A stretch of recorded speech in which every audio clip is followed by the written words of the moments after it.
participated in the Underhyped Reads Readathon this month, and I read these 5 books during that, and I've already done a wrap-up on all of that, so you guys can check it out in the link down below. So I finished reading Sunshine Sketches of a Little Town by Stephen Leacock. This book was first published in 1912, and the author's described as sort of the Mark Twain of Canada. It's basically about a small fictional town in Canada called Mariposa and the residents who live there. It describes the town, its peaceful setting, it has a kind of Mayberry feel to it, you might say. We're introduced to all the various characters. This one particular character, Joseph Smith, proprietor, everything seems to go quite easily for him. He makes the wisest decisions and everything seems to go his way all the time. There's some quirky characters, a little bit of humor in it.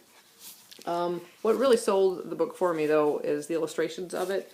And I don't know, it just makes you feel like you're just traveling through the town and seeing the sights and meeting the people.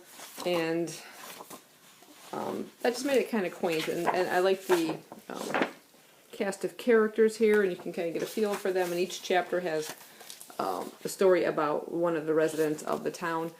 It was just a kind of gentle, relaxing read, nothing super exciting or that entertaining as I hoped. I was hoping a little bit more humor in it, but overall it was just a fairly enjoyable read. I just gave it 3 stars. The illustrator of the book was Seth, and he actually did the illustrations for the Lemony Snicket books, Who Could It Be at This Hour, so in case some of that artwork looks fairly familiar. Next I read James and the Giant Peach by Roald Dahl. This is my first Roald Dahl book, and it was given to me as a gift. This has the illustrations in it from the movie, which I have not seen. I have to say that this book had a lot of parallels to Harry Potter for me. Our main character, James, loses his parents when he's very young, and he's sent to live with some relatives that really don't care for him. They're rather abusive and very mean and cruel to him. He ends up leaving and going off on a magical adventure. In this case, at a giant peach. He's given some strange, like, crystal-type things that end up causing this peach to grow humongously. Adventurous, entertaining, not enough substance there, I think, for an adult reader of a middle grade book as some other middle grades I've read, but it was still fairly entertaining, and overall I gave it 3 stars.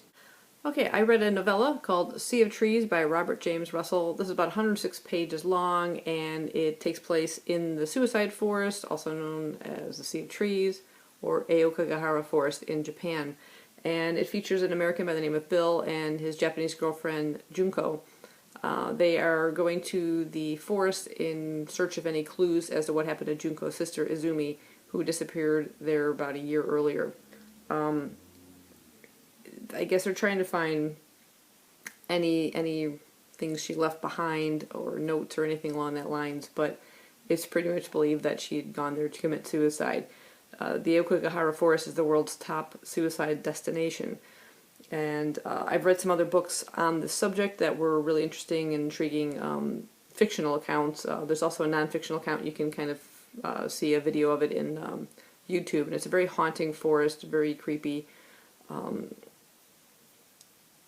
So the setting is just like very, very eerie. This particular book, it has their story, Bill and Junko's story, as they're searching for these clues on her sister. But in between that, there's little vignettes of other stories of people who have gone to the forest and sort of their last moments leading up to suicide for themselves. They seem disjointed in a way and broke the flow of the main story for me. As sad as those stories were, I felt they interrupted the main story. There's sort of an inevitable conclusion, I think, as you're reading this. I was kind of perturbed about Junko's behavior towards Bill, especially after he sort of gets hurt during the course of their search and stuff, and she's just sort of on this one-track mission about her sister. Overall, I found it just kind of slightly intriguing, but not as well written as some of the other stories I've read on the subject, and I only gave it 2 stars. Next, I finished reading both books in the Complete Tales of Winnie the Pooh by A.A. Milne. This book includes Winnie the Pooh and the House of Pooh Corner, and it is a lovely Barnes & Noble edition that I've always kind of wanted to pick up once I saw it. I read these stories as part of the 100 Acre Read-Along hosted by Leslie over at Words of a Reader. Basically tells a tale of Christopher Robin and his slightly dysfunctional friends. We have Forgetful Pooh, an overly anxious piglet, a hyperactive Tigger, a brilliant owl who has dyslexia, and a depressed Eeyore. But he happens to have a very sarcastic wit, which I enjoyed the most. I've heard a lot of people say that Eeyore is their favorite character, and I could never understand why not Pooh. He's the main character. But having read the stories, I can definitely agree with that depiction of Eeyore. He's just the best. Each chapter seems to be another adventure in these characters and the things they get up to. Just to give you an example of Eeyore, his character, here's one scene where he's floating down the river after Tigger accidentally bumps him into the river, and he's spotted from his friends from up above. They say, "Eeyore, what are you doing down there?" said Rabbit. "I'll give you 3 guesses, Rabbit. Digging holes in the ground? Wrong. Leaping from branch to branch of a young oak tree? Wrong. Waiting for somebody to help me out of the river? Right. Give Rabbit time and he'll always get the answer." So I found myself chuckling at some of these things within the stories, and the illustrations within this particular edition are just adorable, colored throughout and everything, and just a really lovely kids book. And it was nice to finally see the source material for those cartoons I grew up watching, so definitely was fun reading. I finished listening to the audiobook of An Irish Country Doctor by Patrick Taylor. This is the first book in a series of 10 books, last one having come out in October 2015, so I'm not sure the series may be finished, but I really enjoyed the audiobook and the narrator was excellent. I do want to continue with this series, and I probably will continue with it in the audiobook format if they are available. This is the story of a young doctor by the name of Barry Laverty. He's fresh out of medical school, he's gotten his degree, and he's seeking a position as a rural country doctor, working under Dr. Fingal Flaherty O'Reilly.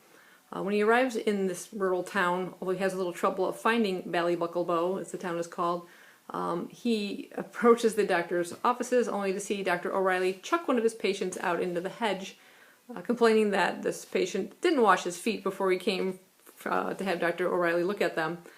Little disconcerting to see how he's treating his patients. So Dr. Laverty goes in and meets with him in his offices, and he keeps sliding forward out of the chair, only to come to discover that O'Reilly has sawed the 2 front legs of the chair a little shorter so that his patients aren't too comfortable, otherwise they will never leave. His motto is you always have to kind of get the upper hand on the patients to kind of maintain control, you might say. All this is a little disconcerting for Dr. Laverty. Not quite sure if he wants to accept the position, but as the days go by and he gets to work with the doctor, he sees the connection he has to this village, and knowing everyone on a first name basis, everyone knows everybody in that manner. And it's not always what you learned in books, it's what you learn in real life, and he will come to learn a lot from Dr. O'Reilly. It was a really pleasant read. It's not overly exciting, not overly literary. It was just, like I said, if you've read the James Herriot books, you'll know what I mean. It's just very enjoyable, quirky, eccentric characters, a nice story, and I'm looking forward to seeing where the rest of the series goes. So I definitely recommend it, and I gave the series overall 4 stars. Okay, so I finished reading and listening to The Wind in the Willows by Kenneth Grahame. I say both because I listened to the unabridged version on audio, and I read the abridged version, not realizing at first that it was retold in a shortened version. This was full of illustrations which were really adorable. Just a story of Mole who comes out of his little hole after spring cleaning, and he's tired, he wants to go out and see the world, and visits the neighborhood, you might say, and runs into Ratty and learns the joys of boating and picnicking, and he meets Badger and lots of other characters. But my favorite character within this cute little middle grade story is Toad.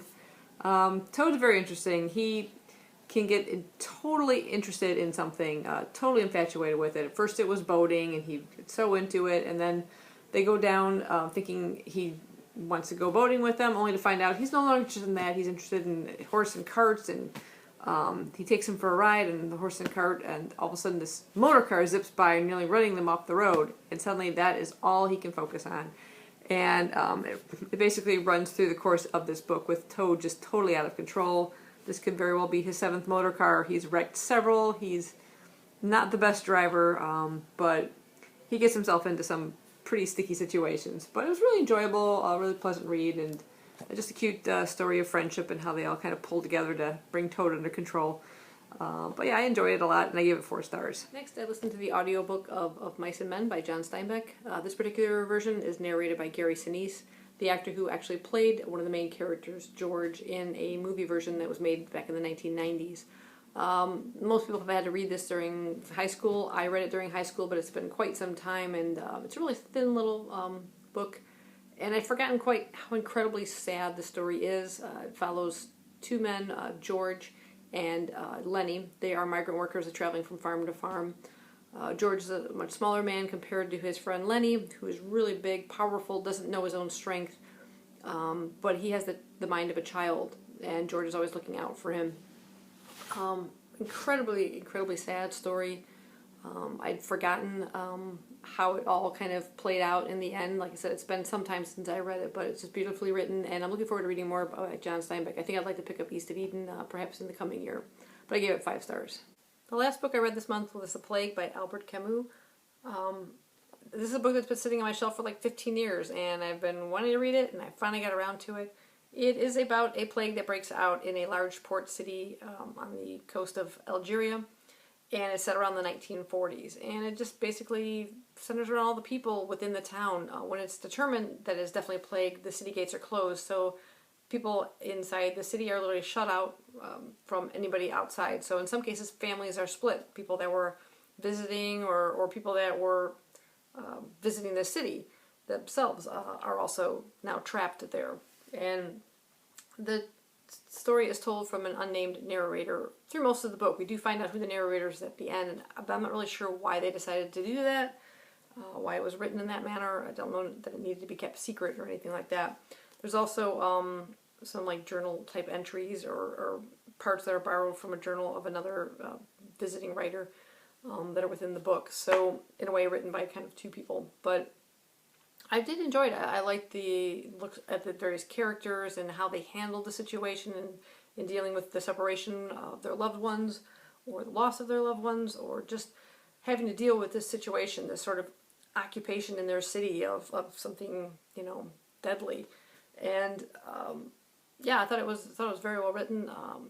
It was interesting how the plague brought out sort of good and bad in some people. In some cases, we have one guy that was actually making money off the plague, selling things on the black market.